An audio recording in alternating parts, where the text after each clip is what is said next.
Hello, and welcome to the FanFiction Book Club podcast, a weekly podcast that explores the good, the bad, and the cringy of fanfiction. Hosted by me, SG, and my lovely co-hosts, Poppy, Hello, Tstan, Hello, and Ollie. yeah. Every month, we scour the internet to bring you 4 different fanfic reads, and our theme this month is Cinderella. Check out our website at fanfictionbookclub.com or follow us on Twitter and Instagram at fanfictionados for the full lineup of stories for the month and to connect with us on the web.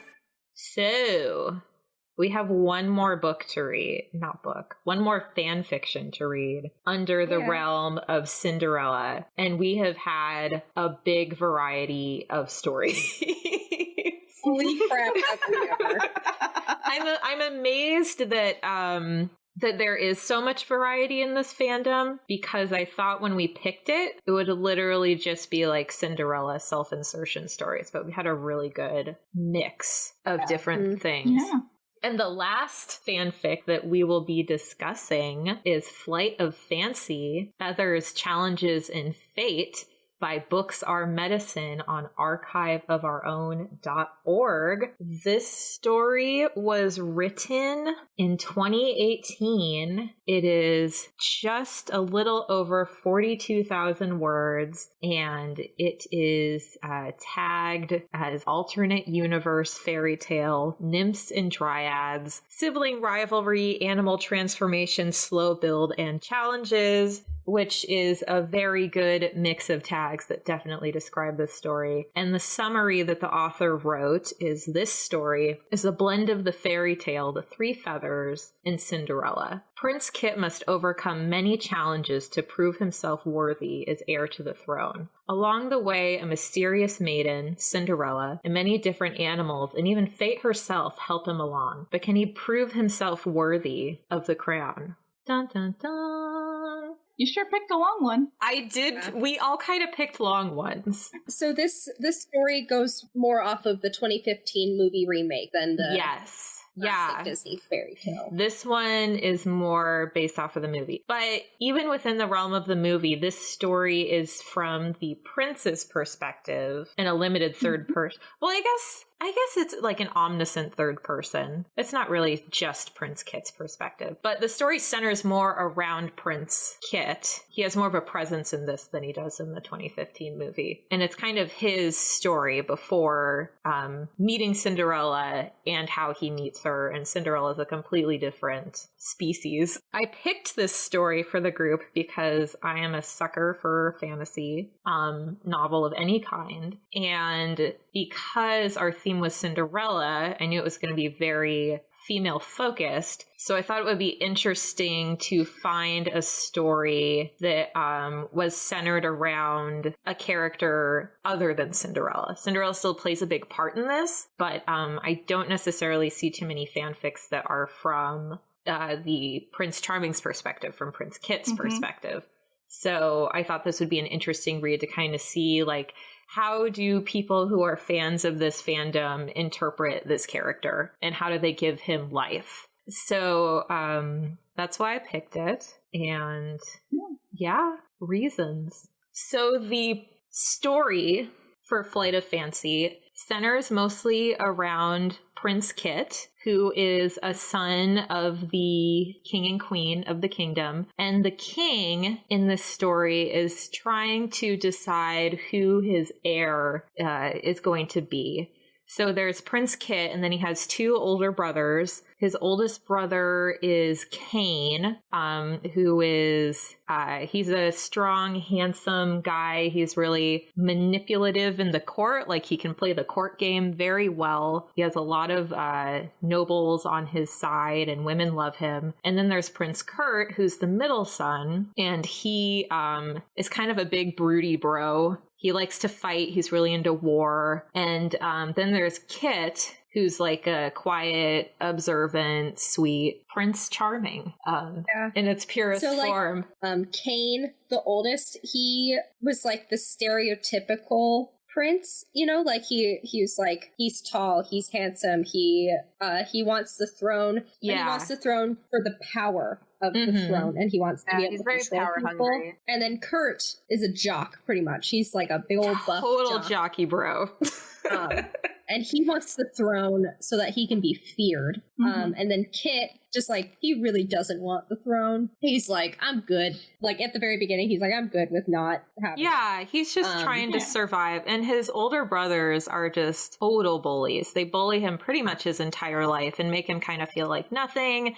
And they spread rumors about him in court to kind of belittle him and make him feel dumb. And so he's just simpleton. Yeah, they call him a simpleton. And so to most of the court and the kingdom at large, he's seen as this really simple guy who's just kind of riding on the coattails of the crown. And he doesn't really provide any value or anything to the country. And so the story starts out. And so the king is trying to decide, which of my sons am I going to have replace me when the time comes? He's coming to this decision around the time that Kit, I think it's like his 21st birthday or something. And so they kind of set the scene, and that's where the story starts. There's a little bit of backstory about Kit. When he was a kid, he was really close to his mother. And his mother was this really sweet woman who taught him how to be kind to people, how to live in harmony with nature and animals and whatnot. They really established that Kit is this very sweet character. And then you fast forward to Prince Kit's 21st birthday, and he has to go on a hunt to hunt a stag. And I guess it's tradition that when they hunt a stag, they bring the kill back, and that's what they eat for their birthday. Specifically, their coming of age. Their coming of age birthday, yes. And so he is going through the woods. He's not really into the idea of killing a stag, but it's tradition, so he goes with it. And so he's leading the hunt, and he catches the stag's trail. And at the same time, he runs into he sees a horse off in the distance, and then the horse disappears, and he goes through the bushes, and he finds this girl, and he comes to learn that there's like kind of some question about where she came from because there was a horse there. And then he goes through the bushes and he sees this girl, so he has a conversation with her. He's really enamored with her. He doesn't want to admit to her that he's a prince, so he says that he's just like a tradesman learning his father's trade at the palace. She tells him, she asks him like why he's out here. Is there a reason? He's like, oh, I need to kill this stag. And she says, do you really need to kill this animal? I think he has a life that he wants to live. He's not done living yet. And she convinces him not to kill this stag. He goes on his way. She goes on her way. We switch to Cinderella's perspective. And it turns out that Cinderella is a wood nymph. Is she a wood nymph or just a nymph? Yes. She's a wood nymph. She's a wood nymph. Yeah, that's what they said. Call her. So she's a wood nymph, and she can turn into different animals, but she has a curse on her, and I directly quoted the curse because I didn't want to get it wrong. And her curse is, I can never let a mortal know I am a wood nymph by changing in front of one unless I want to be stuck in my animal form for a season. I can only be human after the sun sets, and I must become an animal once the sun rises. And so she's a wood nymph that can only turn into animals, and she has these limitations put on her by her stepmother, who is an evil witch. And So she, when she was younger, she used to be able to change into animals at will. At will. She used to be able to do it whenever she wanted, but because of this curse, she's got the strict time. So her stepmother is a witch who is looking for eternal youth and beauty, and there is a spring in the forest that Cinderella is the guardian of, but the location of it is hidden. And so she cursed Cinderella and is kind of making her life difficult, killed her mother, married her father, to try and get information on this well so that she can be eternally young and beautiful. And her daughters were able to get a hold of some spring water, but the water backfired on them and it's slowly turning them into frogs. Is that what happened? I thought that the evil witch tried to put a spell on them to make them more beautiful, but the spell backfired. She tried to use, she gave her daughters, somehow she got a hold of some spring water, and she gave her daughters some spring water, and it was backfiring on them because I guess the water reflects your purity or your heart's desire or something. So if you have cruel intentions, then it'll turn you ugly. And if you have good intentions, it'll make you beautiful. So I thought that was kind of odd that she got some spring water ahead of things, and she thought taking her daughters to the source of the water would be different, would cure them. Supposedly, but it's like, but if a little bit already did this to them, I don't know that having them soak in it is going to make it any better. So, her stepmother's an evil witch. Her stepsisters are also witches, but their power isn't very strong, and they're slowly turning into toads, so they're just like really gross and covered with warts. And then, of course, through the witch stepmother's conversation with Cinderella, we find out that the only way to break the curse is a prince's declaration of love and a kiss. With a prince. It has to be a prince specifically. You can't be just a dude. Gotta be yes. And so this kind of like sets the characters and the scene and everything. And then Kit goes back to the castle, and the king, after Kit's 21st birthday is coming of age, he tells his sons, he's like, hey, I need to decide who's going to be my successor to the throne when I pass. So, and I want this to be fair. So what I'm going to give you guys is a series of challenges, and I want to see how you would handle them. And whoever handles the challenges the best way is going to be that much closer to taking the throne. Some of the challenges that they go through include the three sons need to find a trade agreement or find the best trade agreement for the country by going to the ports and engaging with sailors and tradesmen out there. Another challenge is how to improve the army. And the last challenge is how they would handle court petitions. Like how if two people come to the king with a land dispute, how would they handle that land dispute? And so these challenges happen, and Kit has the best solutions to these challenges.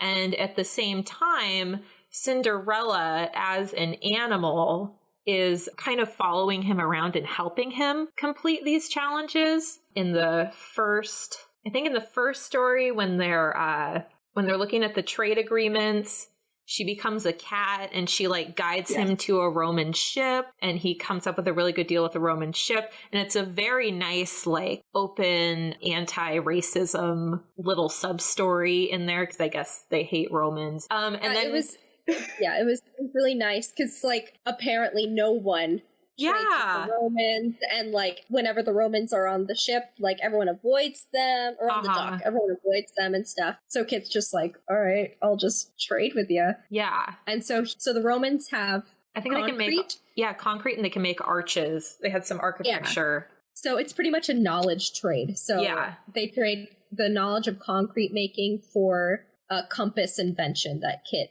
invented. But then let's see. Kurt traded. Went up and he traded. It turned out that the ship he picked was in the trade of fire bolts, a very useful weapon in sieges, but one that caused a great deal of damage and civilian casualties.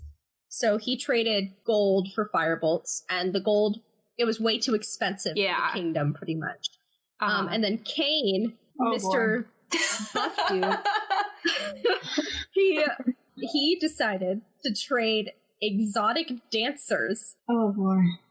For court secrets or information. And when he presents this to the king's like, we don't trade in slaves. Yeah. And whoa there. We're like, oh my god. It pretty much goes like that. Like, Kurt and Kane think they have the best options by like brute strength and like rudeness, but then Kit is like, uses his brain and comes up with the better solution. Yeah, better solutions that are like good for everybody. Mm-hmm. Keeps people in mind. For the second task, improving the army, the eldest brother wants to turn criminals into soldiers, and that's how he wants to improve the army. The middle brother by German indentured servants. Yeah. Once again, slaves. More slave stuff. And then Kit, like the sweetheart that he is, wanted to train the villagers so that they could put together their own militia to defend themselves if the country is ever invaded. And he was like, and we'll pay you guys for your time to learn how to do this. Like, this is stuff like I wish our government thought of. Oh, God. Not necessarily in this context, but like teaching people how to do something and paying them for it so that they can better help themselves. Defend their homes in case of invasion. That's not really something that we have to worry about. No, not something we have to worry about, but just that idea of like investing in your people like that, the people in your country like that, which is a very cool thing for him to do. And he runs into Cinderella again, and she's a dog, and she kind of, because she goes around the village as a dog a lot, she kind of encouraged the villagers to come to the town square and kind of hear what he was saying. The last challenge, do we want to get into the last challenge? Yeah, I mean, the last challenge I is guess we can get into it. listening to... listening to different court petitions. So this whole time, Julius, who's the hand for the king, has been trying to, like, sway the competition so that Cain wins, who's the oldest brother, Cain. And so during this third challenge, Julius is in charge of sending the people to one of the three brothers, and he's sending Kit all of the hard ones, and sending Kurt and Cain all the easy ones. But of course, Kit is a good person and is able to solve their problems pretty much. Yeah. And there's a final dispute that Julius sends Kit's way that is between these two brothers that own, I think it was like 3 pieces of land and a farm, and they were trying to figure out how to evenly split everything up. And the oldest brother wanted, I don't remember exactly, what did the oldest brother want? He wanted them to, like, sell it to Kingdom or something. Oh, okay. I thought that was the middle brother. I know one brother wanted them to give the land to the kingdom and the younger brother to join the army or something. Or was that each separate? Was one that they had this, one brother wanted them to sell the land, and then the other brother wanted one brother to keep it and the other brother to go into the army? Yeah. Okay, so those were the two separate things. And then Kit's idea was to the eldest brother, you decide how you want to split up the land, and then the younger brother can, or how to split the land in 2, and then the younger brother can pick which half of the split he would like. So that would kind of force the split to be even, however they decide to make that happen so that each brother has a fair amount. Yeah. And the king was impressed by his son, but for some reason the challenges don't end there. I believe, doesn't Julius talk the king into creating more challenges for the... something... I don't remember exactly how he came to that conclusion. Yeah, I don't know. But I think that's what happened. I don't know why they didn't stop at 3 challenges. I know, because it sounded like Kit was, like, killing it the entire time. Yeah. And even if it's, like, best 3 out of 5, like, Kit still wins. Kit still wins. He still has the ratio of wins there. Yeah. And then we switch from these 3 standard challenges to these challenges that are feather-based. And so I guess there's like a German story or something about the 3 feathers, which I haven't personally read, but I think that's where the crossover shift. It's a Grimm... Oh, it is a Grimm fairy tale? It's the Grimm's brother. Oh, okay. So it's also a Grimm's Brothers fairy tale. Okay. And so then this is where the story kind of shifts from Cinderella to the 3 feathers. I haven't personally read it, but then this becomes a whole new set of challenges where the king has 3 arbitrary feathers and he tosses them. Oh, they were from his wife? Okay, that's much sweeter. Because I was thinking, like, where did you get these 3 feathers? Why are there 3 feathers? I must have glossed over that part. The king has 3 feathers, and he just kind of sets them loose outside of the castle, and the wind takes them away. And each of his sons has to follow a feather to find the object of their challenge. So for the first challenge, what was the first challenge? The first challenge was you have to find... Oh, they have to find a weapon. A weapon to defend yourself with. And so you follow the feather, and fate will land the feather next to whatever your weapon is supposed to be. And then they were supposed to use those weapons to fight. Yes. At the end. But, of course, Kurt and Kane just lose the feather because I think it's stupid. Kane's like, I should be the king because I'm the oldest and this is stupid. So he just like wanders away and just like grabs a tree branch or something. And then Kurt just grabs a rock. And then Kit actually follows the feather. So Kit is following the feather and then finds Cinderella as a horse, beaten.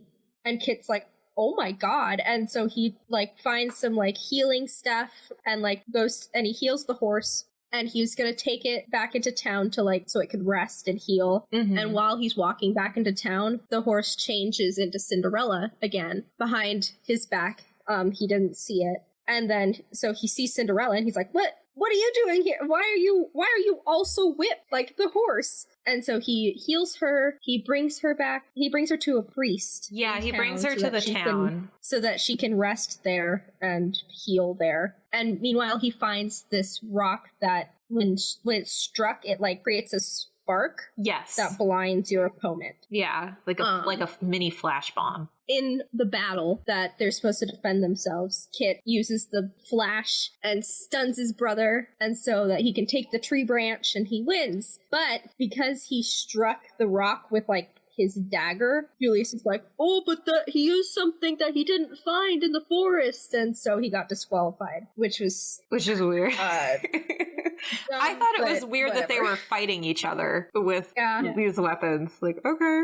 Well, you want all your sons that was dead? Because Julius was like, oh, wouldn't it be better? Because, Kane can totally take Kit, And then I think at the same time, this is the point where the two older brothers start to make a pact where if the oldest brother can become king, then the middle brother, which I believe is Kurt, he can be the head of the army because all he really wants is to be a leader in battle and rule the army and be able to a strength of force. Yeah. And be able to drink and have women all the wenches. time, not be in court. So then, because Kit was disqualified, the king decides, well, I'll do a new challenge. So then the king again sends out or lets the feathers fall on the wind and go where they may, and the brothers have to follow the feathers. The oldest brother... And this is to find a ring. Oh, yeah. Beautiful ring. And they have to find the most beautiful ring in the land. And so the oldest brother totally missed the most important part. They're just following a feather. Yeah, just following feathers just because they want to. Just see where you go. Yeah, see where the feather takes me. I don't know, man. And so the oldest brother loses track of the feather, but he ends up at the shipping yards, and he takes an earring from a sailor. Which is weird. He just took a random sailor, which is what I find even weirder is that a sailor would let him, because you feel like he'd punch him in the face. Yeah, he was like, the crown needs your earring. Yeah. And the dude was like, and then okay. He just seemed like, oh, what's happening? Did I just get sold a sham wow? Yeah. And then the middle brother doesn't even follow his feather. He just takes a curtain ring from the castle. Yeah. He breaks down the curtains and takes the ring and is like, good. Because he was busy in town, like, eating and drinking. Yeah. And he was like, oh, the task. Good. And then Kit, bless his soul, he actually follows the feather, and it takes him into the woods again. And in the woods, he finds a cave, and in the cave, there's a box, and he hears animals, and he hears this bird singing. He's kind of like on the cusp of realizing that these little woodland creatures that interact with him possibly could be Cinderella, because I guess her eyes don't change. She still has her brown eyes no matter what creature she is, but he can kind of recognize, and they're in the same color. Like the same color coat. Like it's always like a blonde, like the blonde the coloring. The coloring's always similar. The eyes and the coat, and feathers and all of that. And so he finds this box, And I don't remember, does Cinderella become a real girl? Or does she stay as a bird? She does become a real girl. Okay. Girl. And she's singing that lullaby. The Dilly Dilly song. Not the Bud Light Dilly Dilly thing, but the all I caught was that she said dilly dilly. Dilly dilly. Grab a Bud Light. It's a really pretty song. It is a pretty song. So she sings that song, and then she presents him with her secret box. And inside of her secret box is a picture of SpongeBob at the Christmas party. And and in addition to that, there are 2 rings, and they are her mother and father's wedding rings. And she gives him her mother's wedding ring. And he's like, oh, I can't possibly take this. And she goes, no, take it and finish your quest. And so he takes the ring back to the castle. And it's pretty obvious who won that challenge. Yeah. the king crushed the oldest brother's earring and is like, this is fake gold, like away. And like he doesn't even acknowledge the curtain rod. He just, he doesn't. It over his shoulder. This is ridiculous. And then they see Kit that he's like, oh my god, like this is great. It's so beautiful. Can't even look upon it. And so the ring is accepted, but I guess Julius talks the king into having yet another challenge. I don't remember how he wiggled his way into that one, but I don't know. The king is convinced that we will have one more challenge. And so this final challenge is that they have to find a wife. In order to find a wife, the challenge is that they have to shoot an arrow from the castle, and wherever it lands, the woman who's holding it is the person they have to marry. Did I get that right? That's what my notes say. Okay. Yes. Yes, you did. Which seems like a very weird ceremony. And if I was a woman and I just saw an arrow fly and land next to me and I picked it up, I was like, what the heck is this? Yeah. And I look up and see someone running towards me is like, you have to be my wife now. I'd be like, oh, and like throw it. This is weird. But I'm assuming everyone in town knows this. This isn't their first arrow event, so they can run away. Apparently that's how the king and the queen got married. Is it? This is another tradition of the kingdom. The grandfather and the father and now them, this is just like a big old marriage tradition where they shoot an arrow and man, this is my wife now. I feel bad for the guy that had to shoot 6 arrows and nobody came for him. Yeah. Well, the next paragraph is his poor great-grandfather had to shoot his arrow 3 times before it landed next to his bride. It could be that all the girls had stayed away. His grandfather was not the handsomest lad in the land. However, his great-grandmother saw that he would be a noble king and a loyal companion, so she grabbed the arrow with pride. Oh, and you're right, Tstan. And then his father's arrow had landed in his mother's garden. There's just so many little details in this story. I couldn't write them all down. So the princes shoot their arrows. The eldest prince, his arrow falls somewhere. Prince Hannah of the Southern Isles. Yeah. She's the twin sister of Prince Hans from Frozen. I did not catch that reference. Oh my god. There's another Frozen reference where they quote for the first time in forever. Do they? They just that just went over my head. Yeah. I saw that. And I was like, oh my god. Chose to ignore it. Essentially. This isn't a Frozen story. It's just like randomly thrown in there at the end where the oldest prince is going to marry Prince Hannah of the Southern Isles. Isn't it Princess Hannah? Yes, I meant Princess Hannah. Which is totally fine. Very progressive society if they were into princes in the 1600s.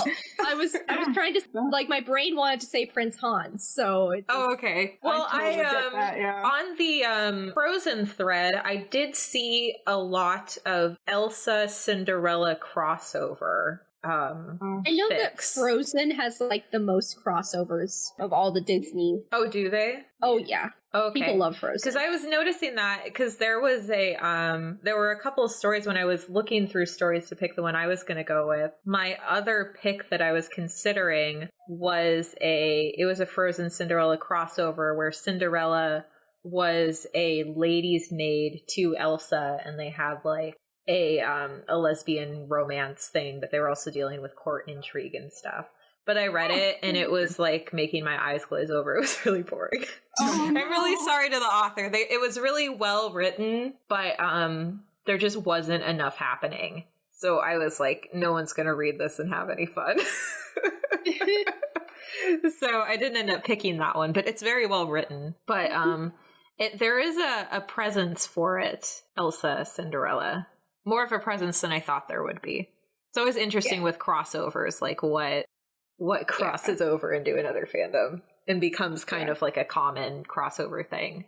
Yeah. And this isn't a true crossover. It's just like it's just like a Easter references. Egg. Yeah, if you're a Disney fan, then you'll see it. Where were we? Prince Cain is going to marry Princess Hannah of the Southern Isles. Right. And then Prince Pert his arrow flies and it falls next to this woman who is like super materialistic. Let me see if I can find. Kurt stomped off to his arrow. It was untouched when he got there. He scowled and looked around. He spotted a noble girl walking with her chaperone from the market. Her servants were weighed down with bags. "Wench!" he bellowed. She had curly platinum blonde hair and was a bit on the plump side. Kurt noticed that she was blessed with generous curves. Her dress was a violet shade of pink and covered with lace and feathers, very girly and ghastly. She would do fine, he thought. She jumped and looked around as Kurt stomped to her. "Will you take this arrow and be my bride?" Kurt thrust the arrow in her face. "Are you a prince?" she asked, skeptical tilt of her head and a pout to her lips. Kurt puffed out his chest. "Yes." "Oh!" she squealed so loudly that all the birds left the trees. "Yes, yes, yes!" She clapped her hands and jumped up and down. Was it her lucky day or what? She found a prince to marry and a muscly one to boot. He could carry all of her shoes when she went shopping. Ooh, wouldn't the other girls be so jealous? So that's her character. And then, and so that's his bride. And then Prince Kit, his arrow ends up in the forest again. And lo and behold, he finds Cinderella. Well, I don't know that he finds Cinderella. The arrow lands near a lake or a pond or something. And that day, Cinderella was a swan. And then the witch somehow figured out that the prince was in the area. So she transformed her daughters into swans as well. And when he came to the lake, the witch was like, you need to, whichever person you pick, that's the one you have to marry. If you can discover which one is Cinderella. And because he recognizes Cinderella's coloring, he picks her eyes. Yeah, in her eyes. He's able to pick her out of the three otherwise identical, not sure, swans. And from there, he like confesses his feelings to her. She's really happy. The witch is like, no. And then and then he shoots the witch with his true love arrow. Yes. Because it was established earlier that the witch could not be injured by like man-made weapons, only like something from like an act of true love. Yes. And so what the witch thought was if someone truly loved her, or if she truly loved someone, that they could hurt her. Yeah. But no. It was the arrow that Kit had made out of true love with the intention of finding his wife, and he killed her, and they lived happily. No, not yet. But and then some more stuff happens. They have like a little battle. Some magic things happen. The witch is dead. Yeah, I don't know what happened to the sisters. Witch is dead. I think they turned into toads. Okay. I knew they were slowly progressing into toads. I couldn't remember what happened at the end. They finally turned into toads. Finally toads. He kisses her, the spell's broken, and then they present, and then he goes back to the castle, and then all of the brothers present their brides, and it's decided that Cinderella is the most beautiful, wonderful, amiable bride among the three, and then Kit becomes king, and then he sends his brothers on voyages to get over it. Yeah, which I thought was a silly detail. I thought it was great because they're like, look, y'all, I don't want any bad blood anymore. Yeah. But I have a feeling that you guys are gonna hate me forever. So why don't you go away for a while until you get over yourselves? Yeah, until you kind of calm down and then you can come back. Which is a good way of handling it, because some kings just have them executed. But he sent them on a voyage on the king's dime. And then they lived happily ever after. They lived happily ever after, the end. So what did you guys think? Yeah, pretty much. This one was definitely my favorite of our Cinderella ones. I like that it focused on Kit. Yes. Because we all know what's up with Cinderella. And I appreciate that Cinderella is the female lead in the story. She wasn't helpless. I mean, she had her situation that she was stuck with the witch, but she made a lot of effort to help Kit on his quest and kind of fight back in her own little ways, while still kind of staying true to Cinderella's character. But the Cinderella of the 2015 Disney movie is kind of different from the Cinderella of the original story. The 2015 Cinderella, she was much more empowered than I think we've seen in the past. And I can't quite remember, because I know there was a Cinderella with Brandy in it. I think that came out in the 90s or the early 2000s. Man. I don't remember how empowered or unempowered her character was, because it's been forever since I saw that one. I don't remember. But I did like that Cinderella, she had, even within her circumstances, she found ways to be true to her character, but also to kind of rise above her situation. That was sort of with a great message. Adorable characters. Yeah. I think my only complaint is that there were 3 challenges, and then they were totally negated for a whole other 3 challenges. I think the rule of thirds should be applied to every story. So that's my only complaint, is that there were like 6 challenges. It was a freaking Julius. I know.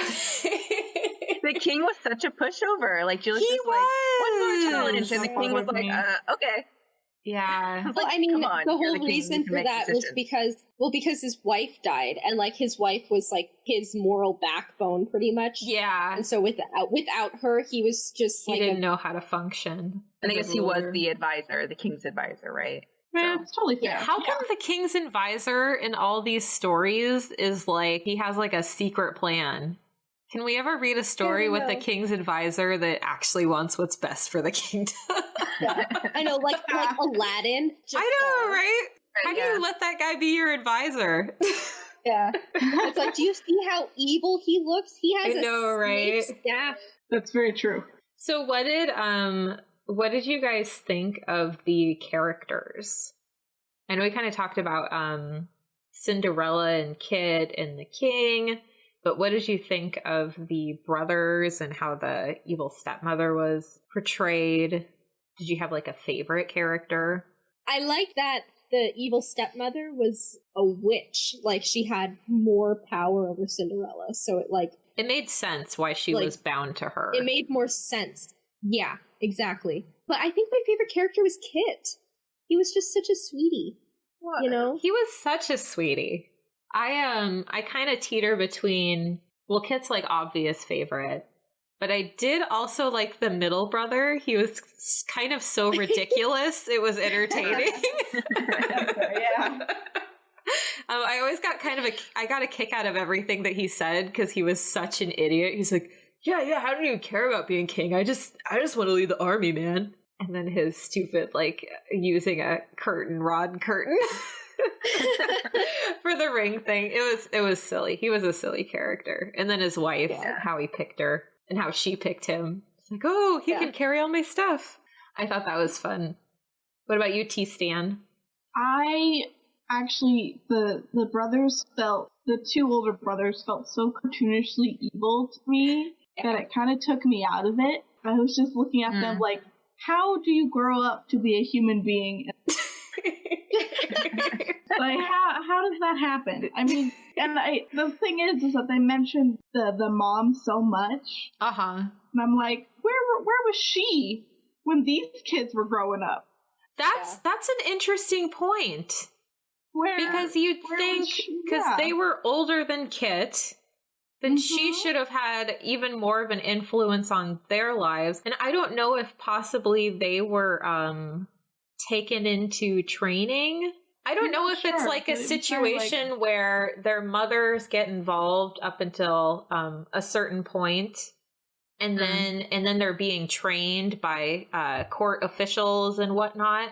And I don't know if maybe that shift happened for them sooner, because Kit was still really young when she died. So maybe he was possibly still like at a nurturing age. And then once they hit 8 or something, they have to learn all the court stuff. So then they don't see their mother as much. So they forget her, which seems weird. Maybe, but yeah. I think that's a good point, Tristan. It was just so weird to see them like, oh yeah, we had the same mom and dad, but vast different. I mean, I get the siblings different. Where was your mom? Like, did no one ever tell you no? Kit was ostracized by his brother, so he was probably by default by himself, so he would spend more time with his mom. Well, I thought his brothers bullied him after she passed. Oh, it was like dirt. It was during. So why did mom let that happen? Yeah. I don't know. Poking holes. Also, Kit is a prince, and so he's going out and like feeding the poor and stuff, but how do people not recognize him? Because there's a point when he first meets Cinderella and she goes, "What's your name?" And he's like, "You don't know who I am?" And he's like surprised. But it's like, so if he's surprised that she doesn't know who he is, how do more people not know who he is? The thing is that back in those days, they didn't have Google to search what people looked like. And if a kingdom was big enough, then people don't necessarily, like, you could walk down the street and people wouldn't know that you're the king. I think when he was saying that... People do know. Some people do. People know who Kurt and Kane are. But they're kind of out there more. He was kind of the simpleton prince. And I think back in those days, people were more recognized by their clothes than their faces. Because unless you saw Kit, you wouldn't know. And I think when he was saying, "You don't know who I am," I think he thought she would recognize his dress. That he was from the royal palace. Oh, gotcha. That's how I interpreted it. Because, I mean... If we didn't have TV and everything, I don't know what anyone would look like. I wouldn't know the faces of half of the people in politics. I might know their names, but I wouldn't know their faces or anything. Unless I was in a room with them. It's just like back in the day, the royals were the celebrities. They were the people that everyone talked about, you know? It's like back in early America, politicians were the celebrities. Because there weren't celebrities. It was just the people who were the monarchs and the presidents. Yeah. They were them. They were the rich people. About. But the thing is they didn't have jumbotrons and whatnot. So the proximity between a peasant and a nobleman, I mean, they're going to be really far away from each other. So you wouldn't really recognize their face unless you saw it a lot. But I feel like I'm kind of face blind anyway. I have a really hard time recognizing faces anyways. So I probably, there might have been some people that had a better sense of that, but I always just interpret it as they would recognize them for their clothes more than anything. And maybe if they knew like a general description, like of the 3 brothers, this one has blue eyes and this one has brown eyes. If they heard that, they're like, "Oh, you have the dress of a prince and you have brown eyes, so you must be this brother." It's just kind of how I'd think that they'd go about it. Yeah, I think some people did know who he was, but I know him and his mom tried to keep it on the down low, and they'd wear like commoners' clothes and whatnot when they were donating stuff to that village. It was just the fact that he was like, "You don't know who I am?" As if like everyone knows who he is, but obviously no one knows who he is. So it's like, I don't know, it was weird. Yeah. Simpleton. even though he's not. They call him stupid, even though he's the smartest person ever. It's like, what? I'm amazed at how shallow the court is to not recognize that. They always kind of made him look bad. They did make him look bad. Yeah. They definitely made him look bad. Those are some bad brothers. Yeah. Yeah, it's like, wow, nature versus nurture, I guess. Yeah, it's just angry, which is weird because the king doesn't seem like a bully and the queen definitely wasn't a bully, and they breed two bullies. Why did the king and a pushover? Why is the king what? Why didn't the king go, hey, stop? Because they didn't do it in front of the king. Because he's a bad dad. Yeah, he didn't pay attention. He didn't seem very present in their upbringing. No. That's fair. I think they mentioned that after his wife died, he kind of just shut down. Yeah. Which, I can get it, but at the same time, like, At the same time, yeah, you're a parent, you have 3 children. Take care of your children. But I mean, take care of your children and your kingdom. Yeah. Well, that's what you have advisors and stuff for. So you can have time with your children. Ollie, did you say who your favorite character was? Oh, I didn't, but definitely the brothers were like, I liked how they kind of created some comedy in the story, but the queen was my favorite because she was just so charitable and like, it's like a great mother, even though she totally had like a favorite child, which was Kit. Like, she made it very clear. It's like, before she died, she's like, my favorite child is Kit. He was the best son. He's just like a sensitive little boy. He's great. And I kind of almost got vibes that they were describing Jon Snow, which is really weird. Like, that was like who I envisioned in my head with like the long, like kind of dark brown curly hair. Yeah, I guess I kind of envisioned him looking like a Jon Snow, James McAvoy type thing. Kind of that look. The guy who played Kit in the movies was Robb Stark. Oh, yeah, that fits. I could see that. Mm-hmm. So, in terms of writing, what did you guys think of how the story was written? I liked how it was in, like, everyone's point of view at some point. Like, it went from the brothers to Cinderella to the king, the queen. I like the different perspectives. You get a really well-rounded story, a full story, and you don't necessarily have questions on a lot of stuff when the author can do that. Mm-hmm. Yeah. I thought it was kind of the beginning, and then it, like, towards the end, it was like, this happened, the end. So it's kind of a weird juxtaposition of very slow at the start and then very fast at the end. But I've noticed that with a lot of fics, so I think it might just be how the medium sometimes works. I wonder if that's a Grimm's fairy tale thing. Because I do notice in those old stories, they do a setup and then they go, and this happened, and this happened, and this happened, and climax, happily ever after. Or the end. True.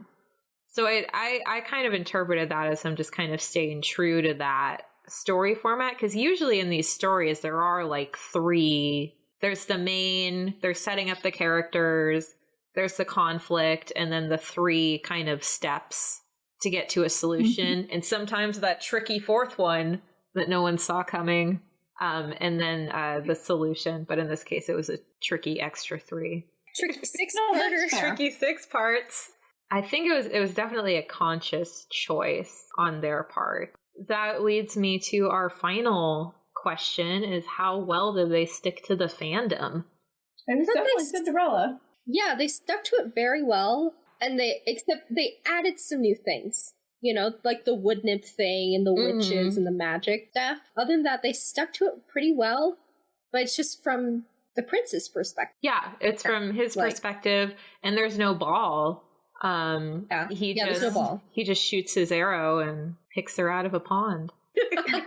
Literally. which I like more. I kind of like that more than just and there's another story I believe that is about, it's like the Swan Princess or something. It's this woman who becomes a swan at night, or is it a swan during the day? I think it's at night. I don't know if that's a Grimm fairy tale too, but I got Swan Princess vibes. I only ever watched the cartoon movies when I was a kid. Is there any other things that you guys want to talk about kind of relating to this story? Or I can think.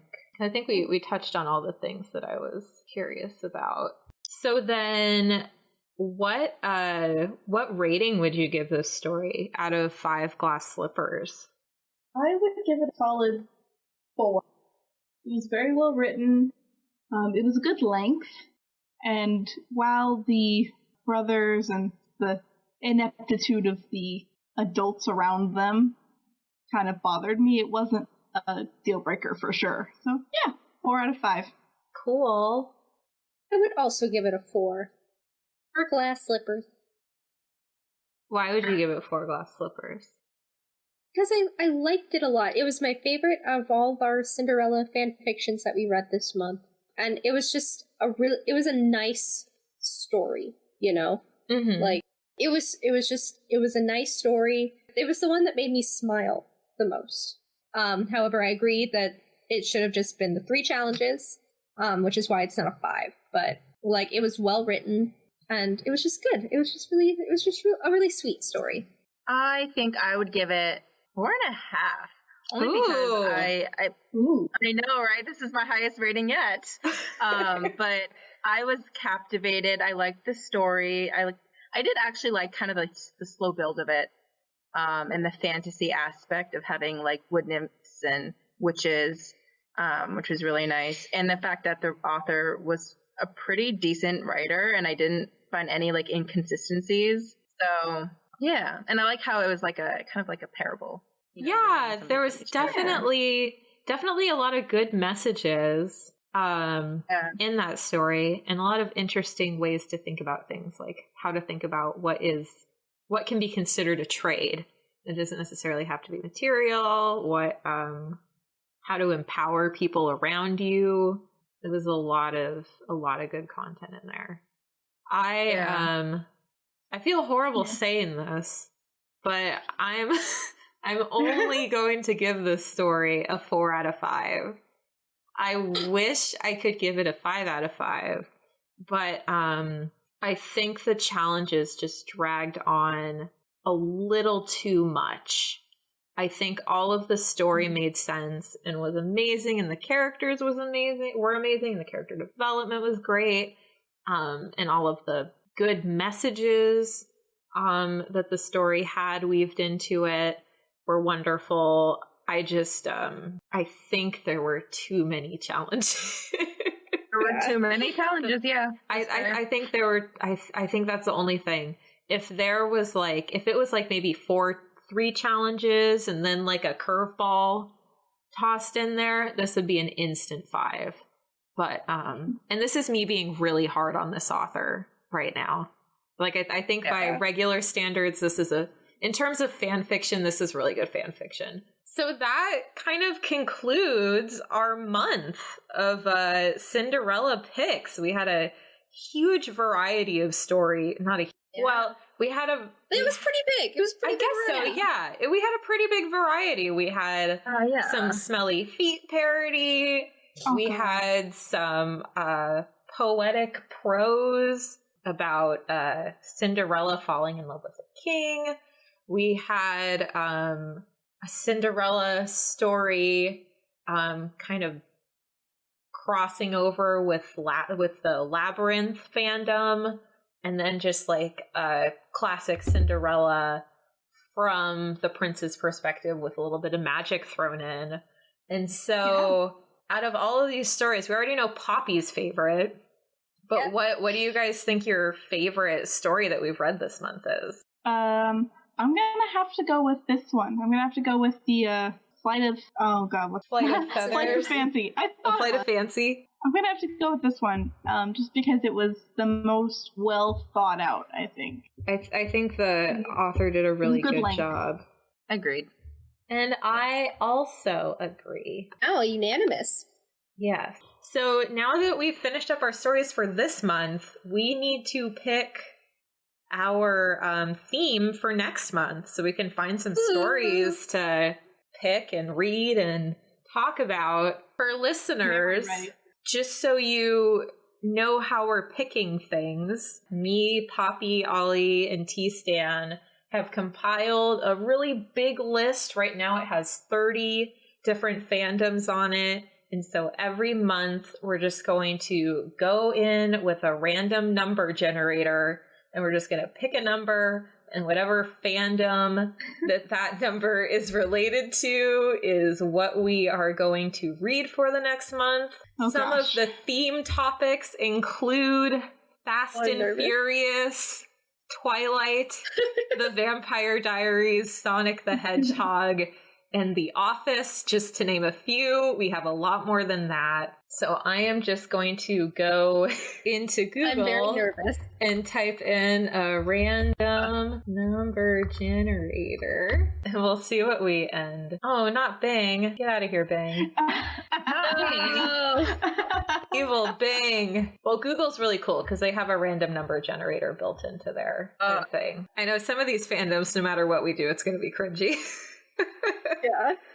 Okay, so random number generator, minimum 1, maximum 30, generate. Number 6. I'm going to tell you. Our fandom pick for next month is Super Mario Bros.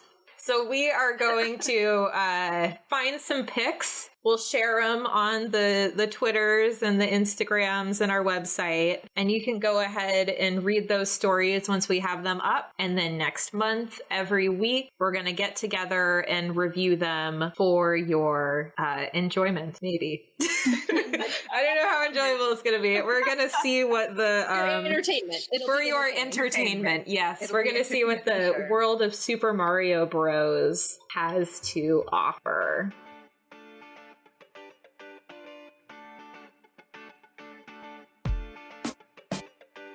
Thank you for listening to the FanFiction Book Club. Our pick this week was Flight of Fancy, Feathers, Challenges, and Fate by Books Are Medicine on archiveofourown.org.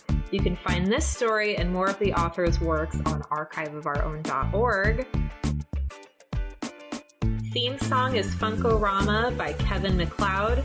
You can find more of Kevin's music on incompetech.filmmusic.io/artist/Kevin-MacLeod. The works discussed on the FanFiction Book Club are not our own. All characters mentioned belong to their original authors.